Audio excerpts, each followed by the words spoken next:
Welcome to our channel. Today we how to restore high voltage safety interlock with inspection steps. Begin by gathering the necessary tools and safety equipment. Ensure you have insulated gloves, safety glasses, and a multimeter. Turn off power to the high voltage equipment at the main disconnect. Verify that the power is off by testing the voltage with a multimeter. Access the high voltage safety interlock panel. Remove any protective casing to expose the internal components. Inspect the wiring for any signs of damage or wear. Check all connections to ensure they are secure and free of corrosion.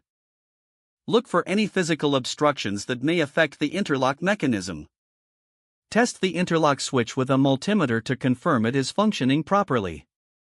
If the switch is malfunctioning, replace it with a compatible component.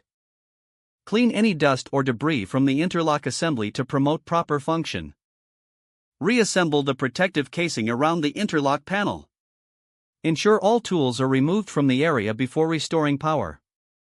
Turn the power back on at the main disconnect. Conduct a functionality test of the safety interlock to ensure it engages and disengages correctly. Document any findings or actions taken during the inspection for future reference.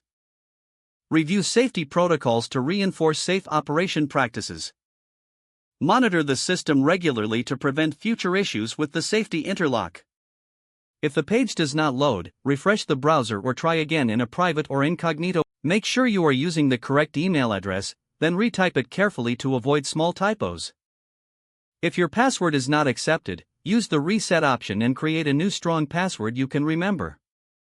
Check your spam folder for verification or security emails, then complete any requested confirmation steps. Enable two-factor authentication if available to improve account security and reduce unauthorized access risk. After signing in, review your profile details so your contact information and settings are accurate and current. If you see an error message, note it down and try again after restarting your device and internet. Log out when you finish, especially on shared devices, to keep your account and payment information secure.